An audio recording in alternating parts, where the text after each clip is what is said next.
most of you in the room hopefully do know, my name's Dr. Purvis and I'm the head of senior school, and I've got the pleasure of opening today's Futures Conference, the third of our Futures Conferences, something which started out in lockdown with all of the sessions being run online. Last year, we had more of the speakers in school, and this year we've got even more still in school. Although some of the speakers, because they're so busy in their own careers, they're not able to join us on site today. And Faisal Galeria, who is giving this opening keynote, is one of those who's joining us from his home down in London today.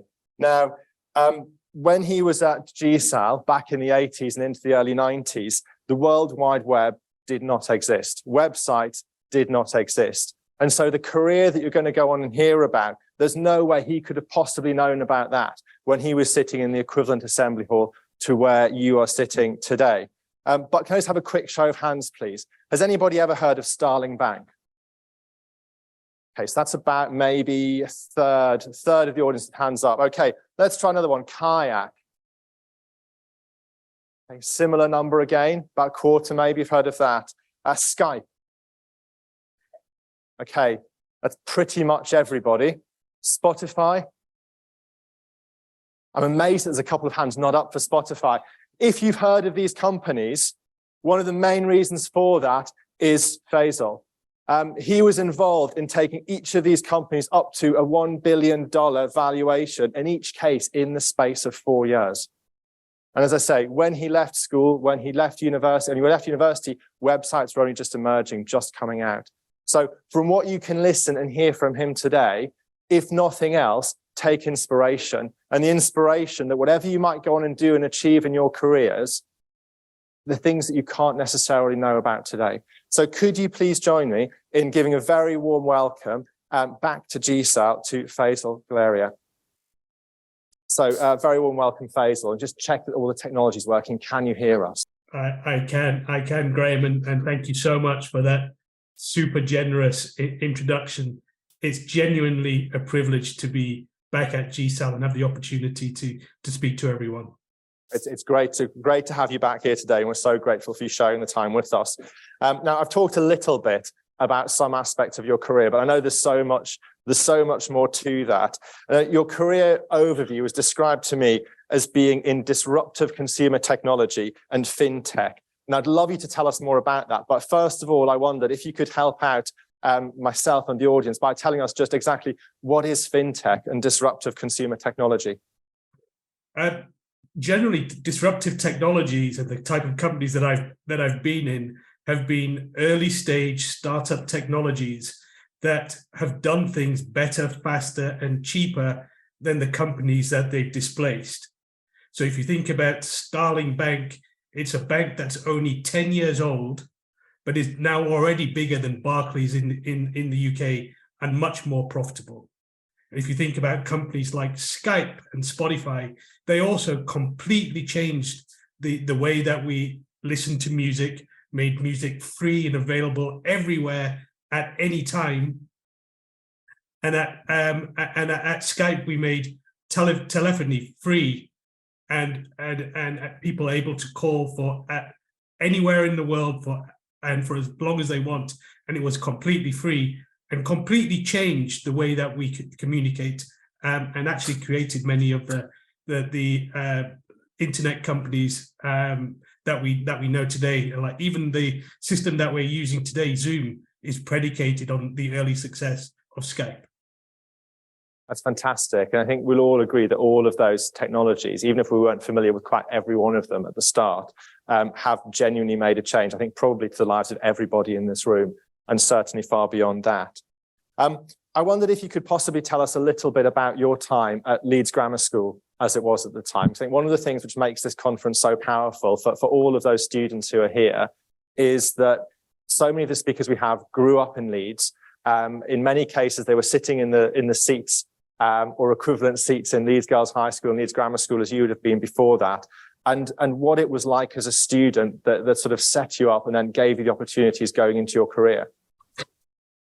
I remember being accepted into Leeds Grammar School. That's me as a lower sixth student, but I remember being accepted into the grammar school and being so excited. I was the the first one in my family to be accepted into a private school, and I knew I wanted to do well. There was I'd always been competitive. I always wanted to do well, and I did very well at my junior school. I was bright in the junior school, and coming to the grammar school was quite a shock, because all of a sudden I went from being thought of as being very, very bright and top of the class to being pretty average. I also came from a very working class background, and so I wouldn't have been able to afford coming to the grammar school if it wasn't for the assisted places scheme. But it was quite, it was for me, it was a very different place where people came. I was surrounded by people who were very, very bright, whose families had done well, that came from professional backgrounds, and I had a great time. I remember being in Romeo and Juliet and doing the school plays. I wasn't the most academic, as I mentioned. I was pretty average, but I was good at sports, and I loved playing rugby. I loved playing cricket. I ran, and it was a great opportunity to do stuff that, go on skiing trips or and meet other people and be stretched in a way that perhaps I wouldn't otherwise have been stretched. Thank you so much for sharing that. And I was wondering, so then moving on from LGS and beyond that, can you sort of give us a little overview of how you made that transition from the sort of the schoolboy runner at LGS who was into a sport and into the start of your career, which then led on to those huge successes with those disruptive companies? I remember being at school, and as I mentioned, I was good at sports, and I was particularly good at running, and actually, whilst during my time at the grammar school, became very good at running, and started running not just for my city, Leeds, but and Carnegie, but for West Yorkshire and then the north of England, and started running for the UK. I was a UK junior, and so I thought that what I would do post school was continue to run, and I wanted to find a way to continue to run. And so rather than think about going to university, I thought I would join the Royal Marines. I went to Sandhurst, got accepted as a potential Royal Marine, and happily came back and told my mum that I was going to go to join the Royal Marines and be in the army. At which point I got a tight Pakistani slap around the face and said, "You're going to go to university like every good boy should." And so I ended up going to university and chose UMIST down the road in Manchester. And at Manchester, I read management sciences, which is a combination of really law and economics, and used my time there really to try out a number of different job types through the summer holidays. I did internships with Mars, the confectionery company, Marks and Spencer's, the retailer, and Ford Motor Company, and really took the time and the opportunity to understand what the world of business was like, because at that point I realized I wasn't going to become a senior UK 400 meter runner, which is what I'd really set my heart on doing. Thank you. I think it's one of the key messages that I think is so important for the students to hear, is about we can't necessarily control exactly what's going to happen with the dreams that we have, but it's how we respond and the different opportunities that we have. And when it's opportunities that might come along for internships or the like, that we grasp those and we run with them and we take the very best that we can. as I sort of mentioned, I think that at the time you were leaving school, the World Wide Web wasn't the thing, and there were, if any websites, there were certainly very few and far between. So could you sort of talk us through the start of your career working in telecoms and how that then moved from that initial work in telecoms into things more sort of linked directly to the internet and to the World Wide Web?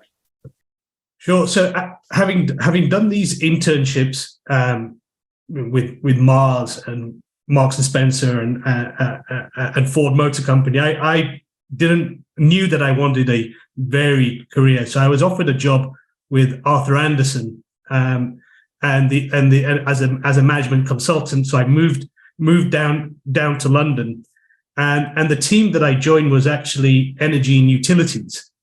So I was an energy and utilities management consultant working on projects, helping oil, gas, electricity companies with their strategy.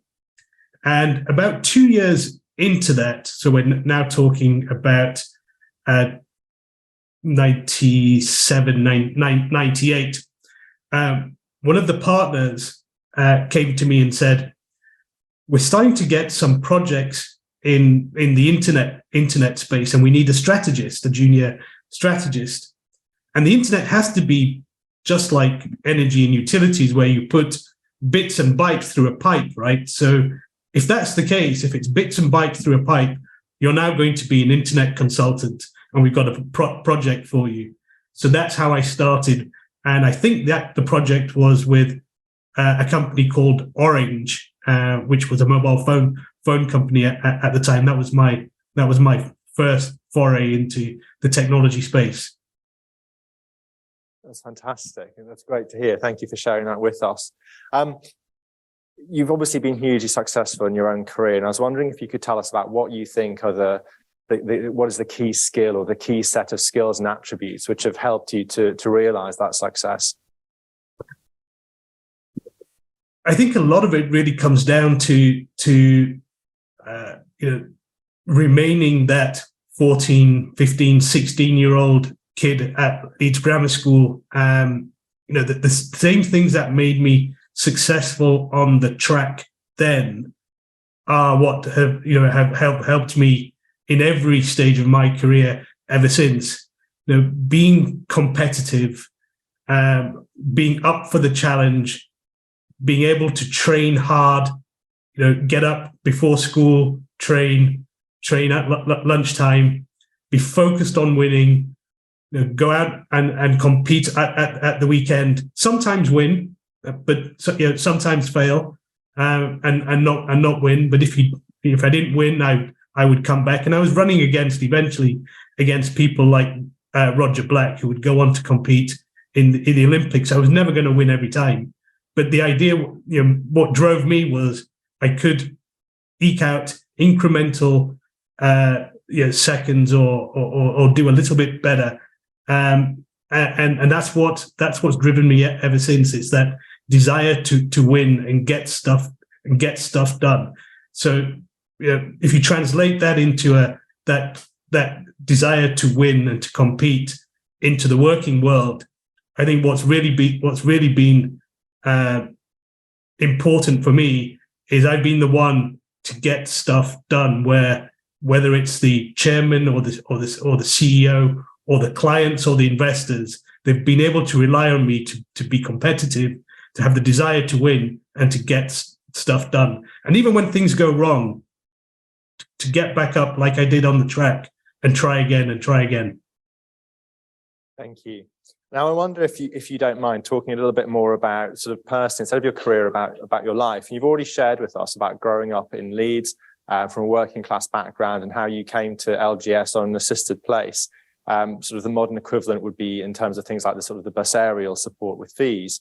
And I wonder if you could sort of tell us a little bit about what your life is like now and maybe how that compares and contrasts with your life growing up in Leeds. It's very, very different. Look, my parents came to the UK in 1972. If I step back one step further, my grandparents moved from India to Pakistan as economic refugees. My parents moved from Pakistan to the UK for an economically better life and settled in Bradford, and had worked really, really hard to settle me and my three sisters in the UK. But it was a very simple life and based upon two generations of economic dislocation. I'm the first generation in my family now for 3 generations to really be putting down roots and using that as a springboard to create some level of success and prosperity. And so life now is vastly different to the life that my parents or my grandparents would even recognize. And I've taken it upon myself to grasp every single opportunity. Being at the grammar school was an amazing opportunity and a springboard to university and from that to being able to live in. I've lived in Switzerland, Croatia, India, Spain, the United States. It's been a huge springboard to do different things, and I've had the privilege of working alongside some of the founders of some of the most disruptive and best known technology companies, not only in the UK but in the world. But it's by taking those opportunities, by being open to them and running after them, and in each of those opportunities doing the very best that I could. That's meant that I've been able to build each of these companies. And looking back now, it's been a long time since obviously I was a student at Leeds Grammar School. I'm very mindful now of the role that being at the grammar school, going to university in Manchester, and everything that's happened to me, and how that's put me on this course. And as a result, about 10 years ago, actually a bit longer, 12 years ago, I started volunteering at a charity called One Degree, which is based here in London. And it supports 15 and 16-year-old, largely boys, but there are girls as well, but largely boys who have been told by school that they will fail maths and English GCSE. So these are kids, who are told, if you fail maths and English GCSE, you won't be able to go to college, you won't be able to get a job, and you'll probably become dependent on state benefits. And I started helping out and mentoring, with the idea of course, that if I can be successful, then there's no reason why these people, these kids couldn't as well. And I actually met my wife there. So my wife was one of the founders of the NGO. We met 10 years ago, and now we have 3 beautiful, happy children who are 8, 5, and 2 years old. It's quite different. Thank you so much for sharing that with us. I wonder, Faisal, if you could almost sort of imagine putting yourself back in the late 80s, in your school days at LGS, and if you were sitting in the audience here, where so many of our students and the students from Cardinal Heenan are this morning as part of this conference, what piece of advice would you, in your position as you are today, want to give back to your sort of 15 or 16-year-old self back when you were at school? It's a great question, because I can't imagine being 15 and 16 on an assisted place, thinking I was so lucky to be at the grammar school and desperate to take advantage of every opportunity, and see how things have changed, because they've changed so much. As I mentioned, my grandparents were refugees in Pakistan. My parents moved to the UK with very, very little, and built a life here. So things are so different to what they could have been. And And so my message to the students there is, you're sat at the precipice and you're going to make decisions now. You have so many opportunities to meet people, to network with people, to do well, to strive. Every opportunity is something that you should be really grateful for, grab hold of, and really try and don't try to over plan what might happen, because I could never have planned this, but take the opportunity with both hands. Do what I did, which was leave it, compete hard, leave it all on the track. And remember, I think if you look at my story, and my story is not unique, but it's not where you're coming from, it's where you're going to that's really important. Thank you for sharing that excellent advice, and also a really important message. In a moment, I'm going to turn to the audience and ask the audience if they've got any questions for you, Faisal. But I wonder if just before that, when we were chatting the other day and you were talking about being on the board of Imperial College, and you very modestly said how they wheel you out each year to speak with their MBA students. And you told me that there was a set of questions that you put to those MBA students. And I know when I was just listening to that in our conversation, I found it hugely inspirational. And I wonder if I could ask if you could sort of give that same spiel as you described, I think, to our students here today at GSAL. Absolutely. Look, so I've been really, really privileged to and had a lot of fun building these big consumer internet companies and building these billion-dollar companies. So I guess first question is, who thinks it would be exciting to build a billion-dollar company? Have a show of hands, please.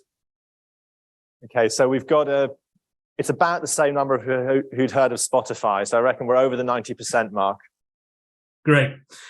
Okay, so if you're going to build a billion-dollar company in 4 years, how much economic value do you have to create each year? Anyone answer that? I really hope so. Yeah. $250 million in a year. Yeah, $250 million in a year. And roughly how many working days are there in a year? Anyone think they can answer that? How many working days in a year, Harry? Sorry? About 280 working days in a year. Right. So for simple maths, let's call it 250 days as well, right? Which means that each day to build a billion-dollar company for 4 years, you're going to have to build $1 million of market cap each day, of economic value each day.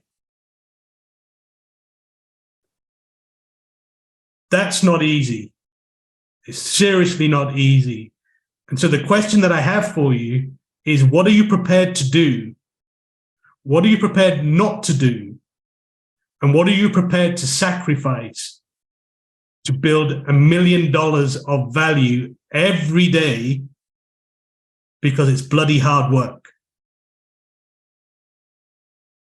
Thank you so much. And thank you for leaving us with that, that really important thought that, yes, there's fantastic opportunities out there.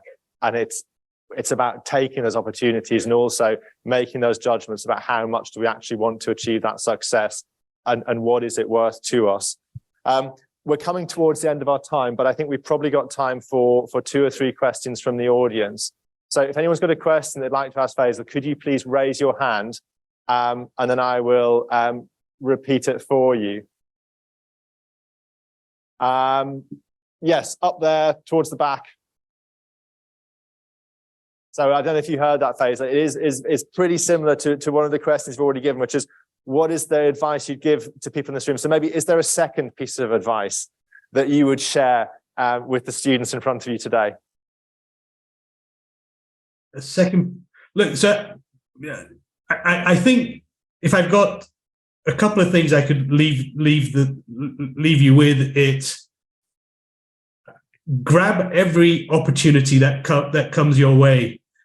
Once you've been given an opportunity, squeeze every bit out of it. Do everything you can to deliver and over deliver. And the third piece of advice is, no matter where you come from, your story will be written by you guys, and the actions that you take, the decisions that you make. And so dream big, and then make it happen, and work really, really hard to make to make it happen.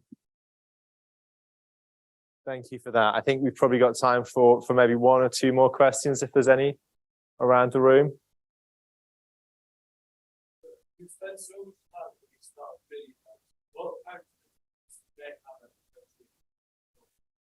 So the question there, Faisal, was if you spent so much time with these startup billionaires, what characteristics do you think that they have which might differentiate them from, I'm not going to say normal people, I'm going to say maybe from those who aren't startup billionaires?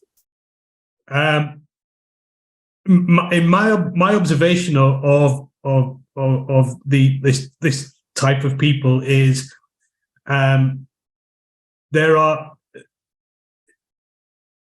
when you become uber wealthy like these people become, it amplifies their personality characteristics that were there before the wealth was made.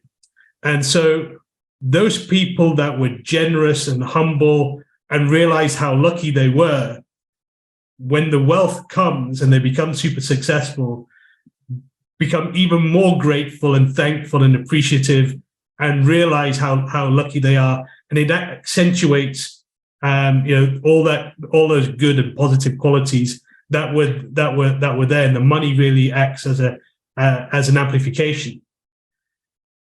And there are some people that become really wealthy who weren't quite, are not quite as nice, and might be aggressive or greedy or a bully.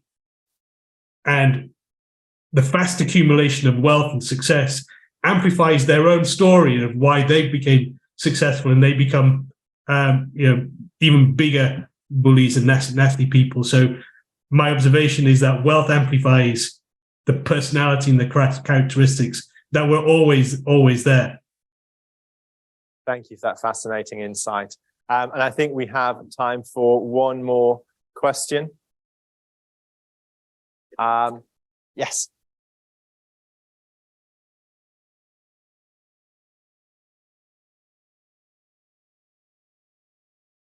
So thank you so much. So Faisal, in your life, there's probably been times where you've had to deal with setbacks and failures. How would you recommend approaching that, and how should the students here in the room go about approaching dealing with any setbacks and failures that might fall in their path? I think failure is absolutely inevitable, and if you try lots of things, then there can only be really two outcomes: success or failure. So in many ways, if you think about success as being a progression of trying different things, ultimately success is the culmination of many failures where you learn something and then you try again. But ultimately, no one succeeds at building $1 billion company on day one. You've got to try different things, get some stuff wrong, learn from it, come back and try again. So just like being on the track running against Roger Black, sometimes you would win and sometimes you would lose, but the trick was to keep coming back. Thank you so much for the wisdom in that last answer, and also in everything that you shared with us so far today. And this is bringing us towards the end of this session. So I'd like to express my thanks, because I've really enjoyed listening to you again today, Faisal, and hearing your experiences right from being that schoolboy in Leeds all the way through to where you are today. I'm sure it's been hugely valuable and interesting for all of those who are listening in the audience here today. And can we please express our thanks to Faisal for that?